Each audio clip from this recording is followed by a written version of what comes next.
দর্শক আপনাদের সবাইকে আমন্ত্রণ জানাচ্ছি এটিএন বাংলা লাইফস্টাইল বিষয়ক সাপ্তাহিক আয়োজন লাইফ এন্ড বিউটিতে। আপনাদের সাথে আছি আমি মারিয়া শিমু। আজ আমরা আমাদের অতিথি হিসেবে যাকে নিয়ে এসেছি, ক্যামেরার সামনে আমরা তাকে নানান রকম চরিত্রে দেখি।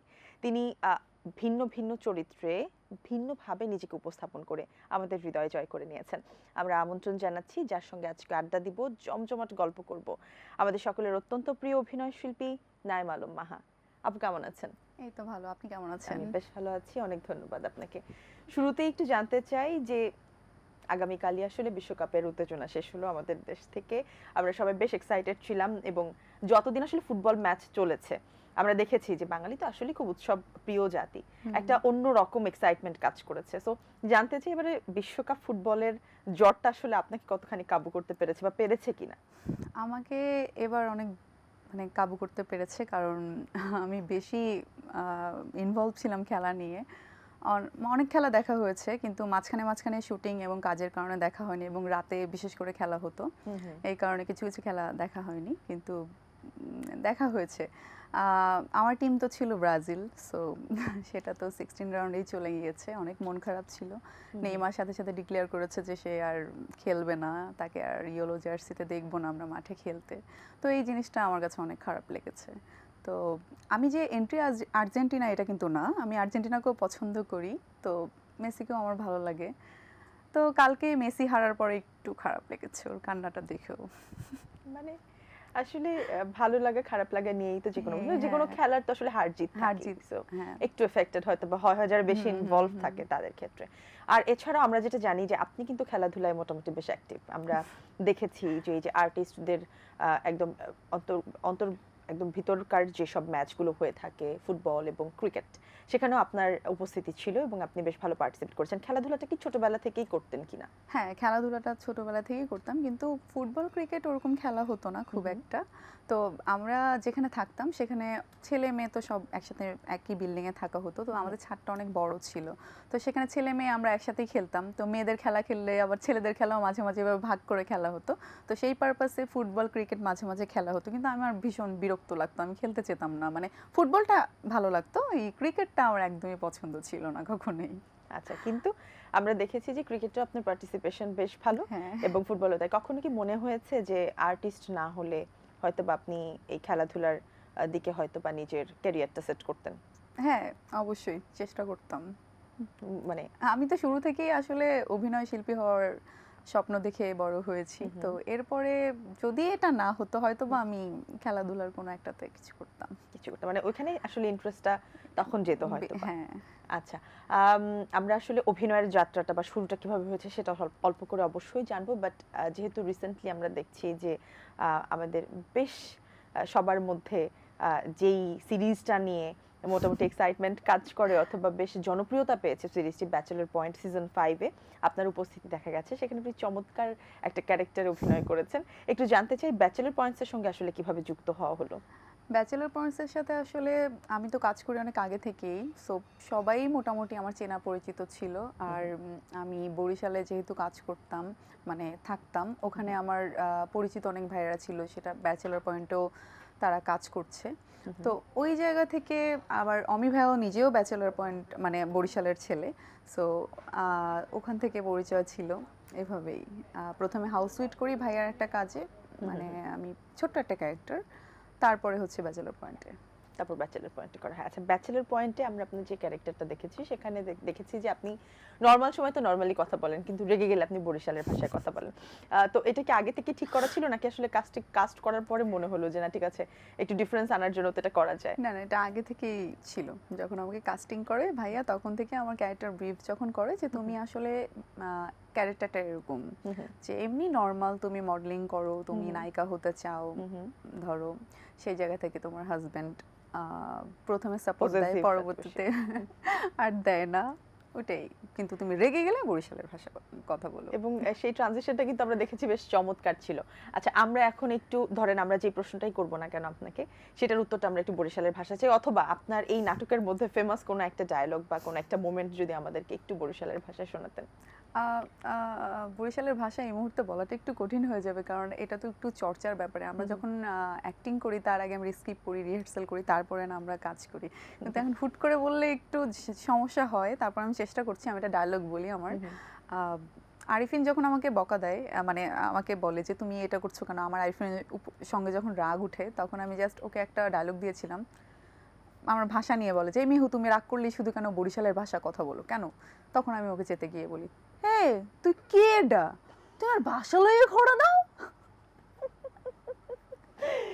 এবং এই যে মুড শিফটিং এর যে একটা বিষয় ছিল, হ্যাঁ। বিভিন্ন এপিসোডস আমরা দেখেছি, সেগুলো কিন্তু চমৎকার ছিল। কিন্তু যখন আপনাকে বলা হলো আপনাকে একজন রাগী কি বলে ওয়াইফের ভূমিকা অভিনয় করতে হবে, এবং যেখানে আসলে কি বলা যায়, মানে অনেকে দেখে বলবে না কি বেয়াদব বউটা হঠাৎ করে এমন করছে এবং রেগে যাচ্ছে স্বামীর সঙ্গে এমন করছে, হ্যাঁ। ম্যাক্সিমাম মানুষের রিয়াকশন তো তেমনই থাকে। তখন আপনার কাছে কি মনে হয়েছিল যে এটা প্লে করাটা একটু, এই ক্যারেক্টারটা প্লে করাটা একটু চ্যালেঞ্জিং হবে? হ্যাঁ, আমার তো মানে ভাইয়ার কাছে শুনে আমার চোখ বড় বড় হয়ে গিয়েছিল যে আল্লাহ আমাকে দর্শক কি বলবে, আর সবচেয়ে বড় বিষয় আমি এটা পারবো কিনা।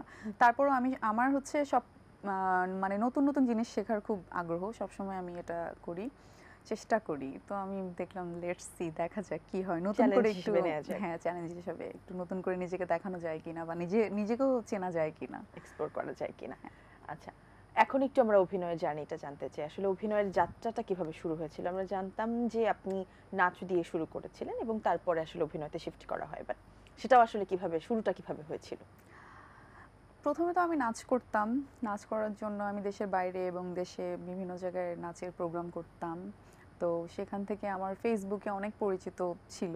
তাদেরকে আমি বলতাম যে আমি অ্যাক্টিং করতে চাই, দেখি হয় কিনা। কিছু কিছু ডিরেক্টর আমার সাথে ছিল ফেসবুকে। হঠাৎ করে সঞ্জয় সমদ্দার দাদা আমাকে একদিন টেক্সট করলো যে আমাকে এখনই সেটে যেতে হবে, তার একটা কাজে। আচ্ছা। একটা কাস্টিং ছিল, মেবি মিস হয়েছে, বা গেস্ট অ্যাপিয়ারেন্স। তো নিশোবার অপোজিটে ওখানে। আমি তো জাস্ট যেদিন শুটিং সেদিনই বলা যেদিন হয়েছে? শুটিং ওই দিনই, মানে লাইক আমাকে দরকার হচ্ছে বিকেলের দিকে, আমাকে সকালের দিকে ভাইয়া জানিয়েছে যে আচ্ছা। এরকম। তো পিয়া বিপাশা আপু ছিল, তো গল্পটা অনেক সুন্দর ছিল। সঞ্জয় দাদার গল্প খুব সুন্দর হয়, এটা তো আমরা সবাই জানি। তো আমি সেটে গেলাম, আমি বুঝতে পারিনি যে ভাইয়ার অপোজিটে, আমি ভাবছি যে হয়তো বা কোনো ছোট একটা ক্যারেক্টার। তো আমি পরে শুনলাম যে পিয়া আপু মারা যায়, তারপরে ভাইয়া আমাকে বিয়ে করে, আমি তার ফিয়ন্সি থাকি ওই আচ্ছা। জায়গা থেকে। তো ভাইয়ার সাথে আমার একটা সিন ছিল যে ভাইয়া আমাকে রিং পরায়, তো আমার হাতে কাঁপছিল। ভাইয়া তো বলতেছে কি কাঁপতেছে, আমি বলছি, না ভাইয়া ঠিক আছে, আমি তো ভয়ে শেষ। তবে নিশো ভাইয়া যে এত সাপোর্টিং, আমি আসলে তার সাথে কাজ না করে জানতাম না। আমি ভাবছি মানে আমার প্রথম ক্যামেরার সামনে আমি অনেক নার্ভাস ছিলাম, বাট ভাইয়া আমাকে অনেক হেল্প করেছে। আচ্ছা, মানে প্রথমত এত বড় হ্যাঁ। শিল্পীদের সঙ্গে কাজ হ্যাঁ, করা তো ওইটা এবং আমার প্রথমে ফার্স্ট পেয়ে। ক্যামেরার সামনে। হুম, হুম। তারপরে হচ্ছে আমি সঞ্জয় দাদার আরেকটা শর্ট ফিল্ম করি, ভালো থাকার গল্প। আচ্ছা। সেটা হচ্ছে তসিফ মাহবুব আমার কো আর্টিস্ট ছিল। তো আচ্ছা, আমরা তখন ওখান থেকে আমার জার্নিটা শুরু হয়। মানে প্রফেশনাল যাত্রাটা শুরু হয়। হ্যাঁ। তো আপনি যে অভিনয় করতে চেয়েছেন বা আপনাকে ডাকা হলো হঠাৎ করে, অভিনয় করার প্রিপারেশনটা আসলে কত আগে থেকে নিয়েছেন? অভিনয় করার প্রিপারেশন আমি ছোটবেলা থেকেই নিয়েছি। আচ্ছা। আমি হচ্ছে যে কোনো সিনেমা, বাংলা, হিন্দি যাই হোক, যে কোনো নাটকও যখন আমি দেখতাম, আমি তখন সেই নায়িকার ক্যারেক্টারটা নিজে নিজে আয়নার সামনে প্লে করতাম। আচ্ছা। আমি ট্রাই করতাম ওরকম একটা গেট আপ নেওয়া, ওরকম ভাবে চুলটা একটু ট্রাই করা, চুল ছোট থাকলে হয়তো বা কিছু একটা দিয়ে চুল বড় করে তারপরে আমি আয়নার সামনে দাঁড়িয়ে মানে সবসময় নিজেকে ওই ওই অ্যাক্টিং করতাম ওইভাবে। তো এভাবে এভাবে আর কি। আচ্ছা, তো ছোটবেলায় যখন স্বপ্ন দেখতেন যে অভিনয় করবেন, অভিনয় শিল্পী হবেন, তখন কি মনে হয়েছিল হতে পারবেন? মানে ফ্যামিলির সাপোর্টটা বা বাধাটা আসলে ছিল না, কিনা? আমি তো জানতাম আমার ফ্যামিলি কখনোই দিবে না, কিন্তু আসলে কি স্বপ্ন তো দেখা মানুষের কোনো মানে কি বলবো, এখানে তো মানুষের কোনো কন্ট্রোল নেই। রাইট, তো এবং আমি লিমিটও নেই আসলে। হ্যাঁ, তো এটাই আমার খুব ইচ্ছা ছিল, এবং আমি খুব ভালো করে জানতাম আমার ফ্যামিলি মানে দিবে না, আমার দ্বারা কখনোই এটা সম্ভব না। তো তারপরেও আমার চেষ্টা ছিল যে দেখি কোনো না কোনো ভাবে ভালো। স্বপ্ন দেখা বন্ধ হ্যাঁ, করেন? হ্যাঁ, স্বপ্ন দেখা বন্ধ করিনি। আচ্ছা, এখন তো নিশ্চয়ই তারা সাপোর্টিভ। হ্যাঁ, এখন আলহামদুলিল্লাহ খুব সাপোর্টিভ। আচ্ছা আপু, আমরা সর্বশেষ আপনাকে চলচ্চিত্রে পেয়েছি রায়হান রাফির প্রেসার কুকারে, এবং একদম পুরো নারী চরিত্র কেন্দ্রিক একটা চলচ্চিত্র, যেখানে আমরা দেখেছি যে বিভিন্ন নারীদের আসলে লাইফের যে স্ট্রাগল, প্রত্যেকটা স্ট্রাগলই সেখানে খুব সুন্দরভাবে ফুটিয়ে তোলা হয়েছে। এই চলচ্চিত্রের অফারটা আসলে আপনার কাছে কিভাবে এলো, এবং চলচ্চিত্রে যুক্ত হওয়ার আগে কি নার্ভাসনেস ছিল কিনা, বা মনে হয়েছিল কিনা যে আপনি প্রিপেয়ার? হ্যাঁ, আমি তো আসলে সিনেমার জন্য কখনোই আমার মনে হয় না যে আমি প্রিপেয়ার ছিলাম। আমি সবসময় ইন্টারভিউজ বা যারাই আমাকে কোয়েশ্চেন করতো আমি বলতাম যে আমি এখনো প্রিপেয়ার না। তো রায়হান রাফি ভাইয়ের সাথে আমার একটা ওয়েব সিরিজ করার কথা ছিল অনেক আগে। তো ভাইয়ার সাথে সামহাও এটা আমার হয়নি। তো ভাইয়া ওই স্ক্রিপ্টটা যখন আমি নিয়েছিলাম তখনই ভাইয়া আমাকে এই প্রেশার কুকারের গল্পটা শুনিয়েছে যে এরকম একটা গল্প মাথায় আসছে, ওইটা থেকে সিরিজ করব। তো আমি গল্পটা শোনার পর আমি জাস্ট থান্ডার্ড হয়ে গেছিলাম, ভাইয়া এটা আপনি অবশ্যই সিনেমা করেন। আমার কেন যেন মনে হচ্ছে এটা সিনেমা করলে ভালো হবে। তো আমি প্রথম ভাইয়াকে বলার পরে ভাইয়া বলতেছে তুমি বলতেছো সিনেমা করবো, আচ্ছা ঠিক আছে। তারপরে তো মাঝখানে অনেক টাইম চলে গেছে, ভাইয়া নতুন কাজ করেছে, নতুন নতুন সিনেমা, আমি ভাবছি মনে হয় এটা আর ভুলে হবে না। গেছে বা হঠাৎ করে একদিন প্রায় 10 মাস শেষ এই টাইমে ভাইয়া আমাকে ফোন দিয়ে বলতেছে যে মাহা তোমাকে আমি একটা গল্প শুনিয়েছিলাম মনে আছে? জি ভাইয়া। বলছে ওইটা নিয়ে এখন আমি কাজ করব, তুমি একটু চট করে অফিসে চলে আসো, তো একদিন আমরা কফি খেতে খেতে এটা নিয়ে ডিটেলস আলাপ করব। আমি তারপর বললাম আচ্ছা ঠিক আছে। ও তারপর ভাই আবার এটা বলো, তুমি আমাকে বলেছিলে এটা সিনেমা করতে, আমি এটা সিনেমা বানাচ্ছি এবং প্রথম কলটা কাস্টিং কলটা আমি তোমাকে দিলাম। বাহ! আমি বলছি ভাইয়া আমার প্লেজার, আচ্ছা ঠিক আছে আমি আসবো। তো যাওয়ার পরে তো দেখলাম এটা একদম পুরো ডিফারেন্ট ভাবে আসছে, বেশ অনেকগুলো বড় নারী, প্রজেক্ট। তারপর সাথে অনেক কিছুই অ্যাড হয়েছে এবং আমার ক্যারেক্টারটা যখন ব্রিফ করলো আমি তো ফার্স্টে বলেছি আমি এই ক্যারেক্টারটা মনে হয় না করতে পারবো। রায়হান রফি ভাইয়া সবসময় আমার উপর বিশ্বাস রেখেছে, মাহা তুমি এটা পারবা, তোমার এটা করতে হবে, আমি দেখেছি তুমি এটা ভালো পারবে। সে সবসময় আমাকে ভালো অভিনেত্রী হিসেবে আমাকে সবসময় বলতেন যে ওই তুমি অনেক ভিশনটা তো আসলে ভালো, থাকে ডিরেক্টরদের। হ্যাঁ, যে তুমি অনেক ভালো করবা, তুমি তো নিজের উপর ট্রাস্ট করছো না, তুমি আমাকে ট্রাস্ট করো, তুমি জাস্ট চোখ বন্ধ করে এই ক্যারেক্টারটা এইভাবে আমি যেভাবে চাই এইভাবে করো, আর কোনো কিচ্ছু তোমার মাথায় নিতে হবে না। আমি জাস্ট ওটাই ট্রাই করেছি। তারপরে রিহার্সাল করতে করতে কখন যে আমি সামিয়া ক্যারেক্টার হয়ে গেছি আমি নিজেও জানি না। আচ্ছা, প্রেসার কুকার শুটিং এর সময় এমন কোনো মোমেন্ট এসেছে কিনা যখন মনে হয়েছে না গিভ আপ করে দিব বা হচ্ছে না বা পারছি না? হ্যাঁ, একটা সিনে হয়েছিল, ওখানে হচ্ছে মনে হয়েছে যে না আমার আসলে এটা করা পসিবল হবে না, আমি পারবো না। তো পরে দেখলাম যে না আমার তো পারতে হবে, আমি তো এখানে এতগুলো মানুষের সামনে নিজেকে অপমান করতে পারবো না এত দূর এসে। তো যাই হোক পারতেই হবে। তো আমি চেষ্টা করেছি, দেখেছি, আচ্ছা ঠিক আছে, আমার রিহার্সাল করেছি, দেখলাম কো আর্টিস্ট কীভাবে অ্যাক্টিংটা করে, আমি নিজের মাথার মধ্যে ভিজুয়ালাইজ করেছি, চোখ বন্ধ করেছি এখানে আমি কি করতে পারি, কি করলে ভালো হবে, এভাবে এভাবে জাস্ট হয়ে গেল। হয়ে গেছে। আচ্ছা, আমরা আরো গল্প করব অভিনয় নিয়ে, ক্যারিয়ার নিয়ে, জীবন নিয়ে। আমরা ছোট্ট একটা বিরতি নিয়ে আসছি। দর্শক, ছোট্ট একটি বিরতির পরে ফিরে আসছি, আমাদের সঙ্গেই থাকুন।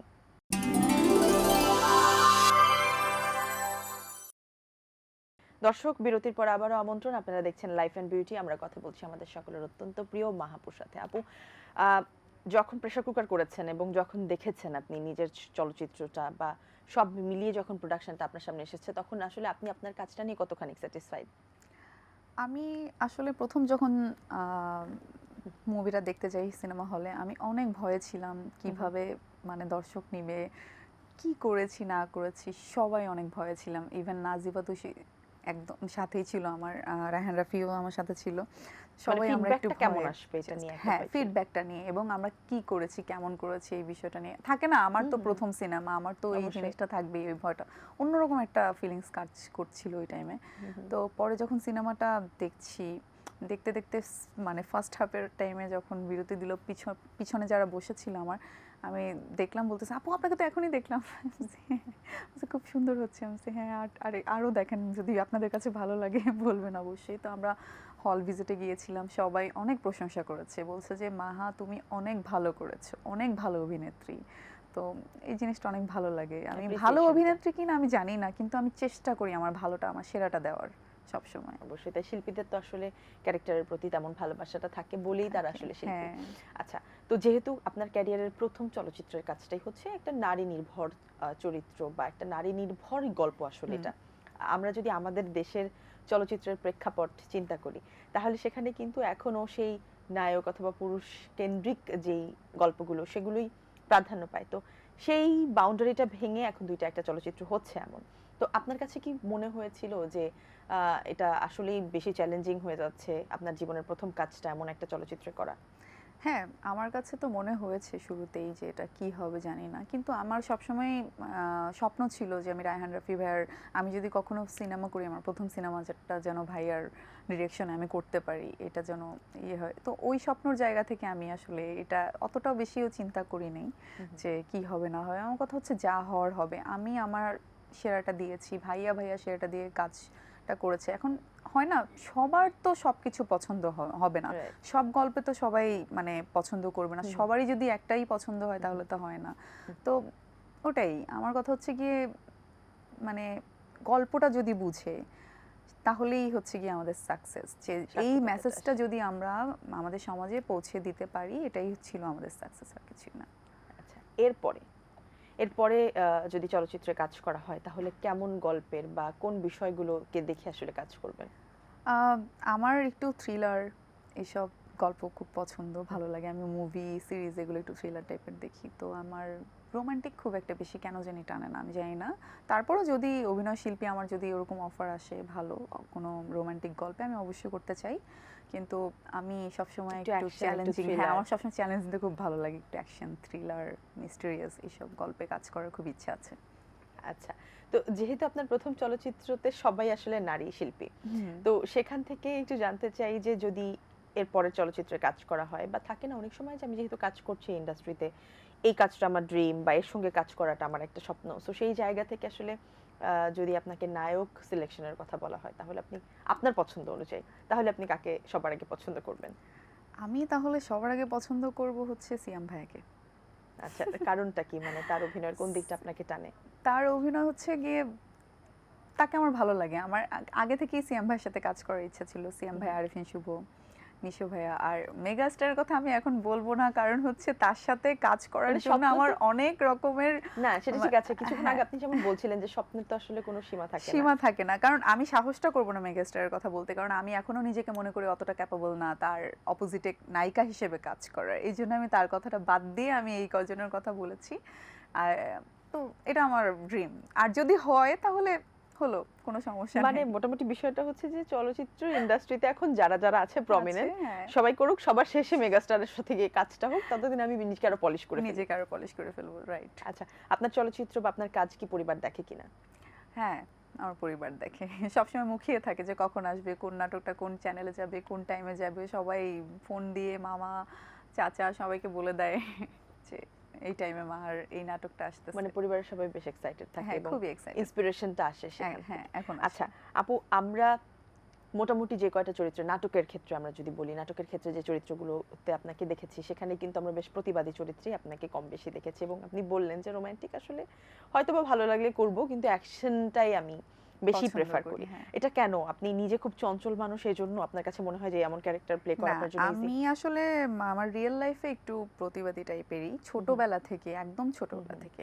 লাইক যে আমি যখন কারণেই আমার মনে স্কুলে হয় আপনার ব্যাচেলর পয়েন্টসটা বেশ ভালো হয়েছে। হতে পারে, জানি না। আমি ছোটবেলায় স্কুলেও যখন যেতাম, যদি দেখতাম রাস্তাঘাটে কোনো কুকুর বা কোনো কিছু মানে তার উপরে কোনো নির্যাতন হয়, আমি ভয়েস রেজ করতাম সবসময়। কে কখন কার সাথে আমি এটা চোখে দেখতাম না। হুম হুম আমি সবসময় মানুষের জন্য। আমার এমনও মনে আছে যে যদি কোনো বয়স্ক যারা যে ভিক্ষা হুম যেত রাস্তাঘাটে দেখতাম, বা বাসায় এসে এসে চাল নিয়ে যেত একটু একটু হুম। করে, তাদেরকে যদি দেখতাম যে হাঁটতে পারছে না, অনেক বুড়ো, আমার আমার আমি না কাঁদতাম তাদেরকে দেখে, যে মানুষের জীবনে এমনও হয়। তারা রাস্তাঘাটে বৃষ্টিতে ভিজতেছে, তাদের একটা থাকার জায়গা নেই, খাওয়ার জায়গা নেই, কাপড় নেই। তো এই জিনিসগুলো আমার অনেক টানে, আমি অনেক ইমোশনাল পার্সন। তো এই কারণে তো ওই জন্য আমার মানুষের কষ্ট দেখলে আমি আসলে সহ্য করতে পারি না। মানুষ কেন, যে কোনো জীবের কষ্ট দেখলে আমি আসলে সহ্য করতে পারি না, আমি তখন সেটা প্রতিবাদ করি, যারা অবিচার করে তাদের অবিচার করে বিরুদ্ধে। তাদের প্রতি।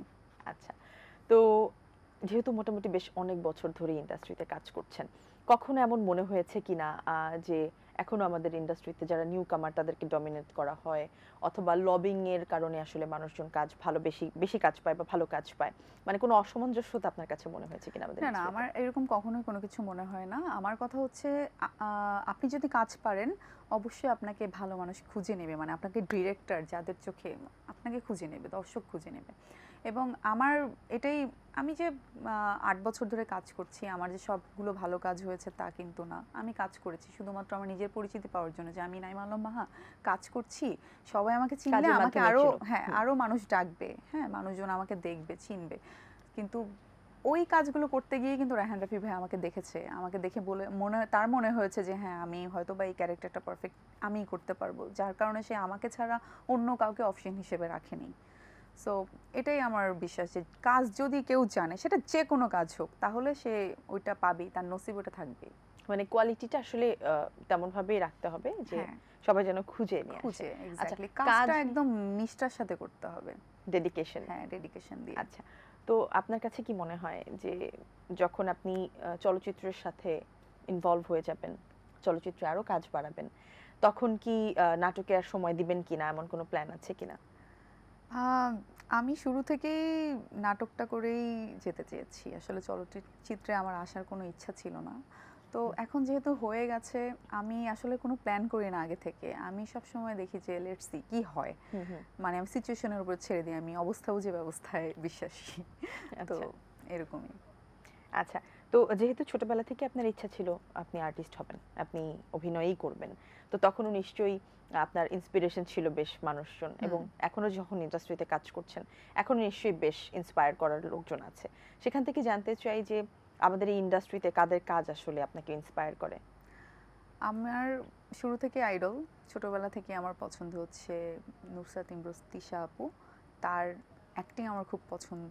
জয়া আপু, জয়া আহসান, তার অ্যাক্টিংও আমার ভীষণ পছন্দ। এই দুইটা মানুষকে আমি সবসময় আমার আইডল হিসেবে নিয়েছি। আমি আচ্ছা। তাদের মতো করে মানে চেষ্টা করি যে অ্যাক্টিংগুলোকে কিভাবে ন্যাচারালি মানে আরেকটু বলা পলিশ করা যায়, যায়। হ্যাঁ, পলিশ করা যায়, যেন মনে হয় না যে অ্যাক্টিং হুম হুম করছি হুম। আমি। তো ন্যাচারাল যে বিষয়টা সেটা ন্যাচারাল যেন যে থাকে। বিষয়টা, জাস্ট ক্যারেক্টারের থেকে কথা বলা।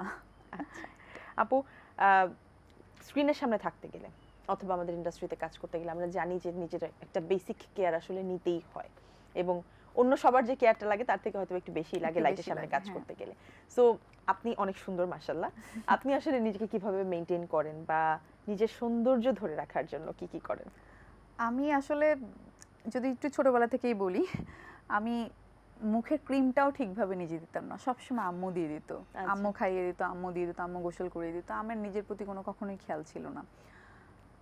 নাচের ক্ষেত্রেও আমি যখন মেকআপের সাথে ইন্ট্রোডিউস হই, এর আগে কখনোই মেকআপ ইউজ করিনি। তো নাচে তো আপনারা জানেন গেটআপ, মেকআপ দিতে মেকআপ হয়। এগুলো, তো আমি মেকআপটাও নিতে জানতাম না। আমাকে কেউ, কোনো বড় আপু আমাকে মেকআপ করে দিত, ওইটা দেখে থেকে মাঝে মাঝে সময় দেখতে দেখে করতাম।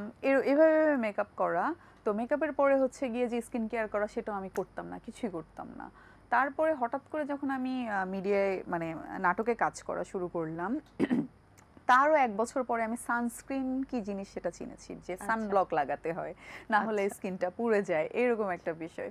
তারপরে এরকম ছোট ছোট ছোট ছোট জিনিস আমি আমার কো আর্টিস্ট বড় আপু এদের কাছ থেকে দেখেছি, আচ্ছা এটা কি, এটা ইউজ করলে কি হয়, না করলে কি হয়, এই তারপর আস্তে আস্তে যে স্কিন কেয়ারের উপরে যে সেলফ আমার, কেয়ারের বিষয়। হ্যাঁ, ওই বিষয়টা ওটা আসছে। এখন আমি মাসে একবার পার্লারে গিয়ে একটা ফেসিয়াল নিই, পেডিমেনি করি। তারপর রাতের বেলা হচ্ছে ময়েশ্চারাইজার, সিরাম, এসেন্স এগুলো লাগিয়ে তারপরে ঘুমাই। সকালবেলা উঠে আবার একটা ভালো ফেস ওয়াশ দিয়ে মুখটা ক্লিন করি, ক্লিন করে দেন আবার হচ্ছে ময়েশ্চারাইজার, দেন সানব্লক দিয়ে বেরিয়ে যাই। মানে বেসিক যে কেয়ারটা বেসিক যে সেটাই। কেয়ারটা, কিন্তু আমি অনেক অলস, মানে নিজের ব্যাপারে আসলে নিজের, আমি অলস না হচ্ছে গিয়ে কাজের ব্যাপারে। যদি আমার কোনো শুটিং থাকে, যদি অ্যাক্টিং এর কোনো মানে স্ক্রিপ্ট পড়তে হয়, কোথাও যেতে হয়, কোনো রিহার্সালে যেতে হয়, এইসব ব্যাপারে আমি কখনোই মানে অলসতা করি না। কিন্তু আমি নিজের ব্যাপারে যে আচ্ছা ঠিক আছে, আমি এখন মেকআপটা তুলব, আচ্ছা একটু পরে তুলি, আচ্ছা একটু, আমার এমনও হয়েছে যে আমি মেকআপ নিয়ে ঘুমিয়ে গিয়েছি, এরকম 4-5 বার হয়েছে। আচ্ছা, এটা কিন্তু দর্শক ওনার স্ক্রিন যদি আমরা সামনে থেকে দেখি, এটা কিন্তু কেউ আমরা বিশ্বাস করব না যে সে না, না, আমি জানি। অযত্ন বা অবহেলা করে। না, আমি অনেক অবহেলা করি, কিন্তু আবার ওটা ঠিক হয়ে যায় আলহামদুলিল্লাহ। বাহ, চমৎকার আপু। আমাদের অনুষ্ঠানের একদম শেষ পর্যায়ে আমরা চলে এসেছি, আমাদের দর্শকদের উদ্দেশ্যে যদি কিছু বলবার থাকে।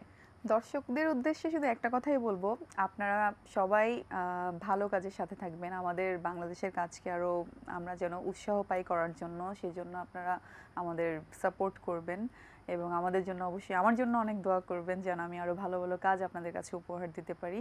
এবং সেই সাথে এটেন বাংলাকে অনেক ধন্যবাদ, আপনাকে অনেক ধন্যবাদ, এবং লাইফস্টাইল বিউটি আপনাকেও অনেক ধন্যবাদ আমাকে আমন্ত্রণ জানার জন্য। আপনাকে অনেক ধন্যবাদ আমাদের আজকের আয়োজনে আসার জন্য, আমাদের সঙ্গে গল্প করার জন্য, আড্ডা দেবার জন্য। আপনার কাছেও আমাদের ভালো কাজের প্রত্যাশা রইল। আপনি আমাদেরকে আরো ভালো কাজ উপহার দিবেন এবং এটিএন বাংলা এবং লাইফ এন্ড বিউটির পক্ষ থেকে আরো একবার অনেক শুভকামনা রইল। Thank you.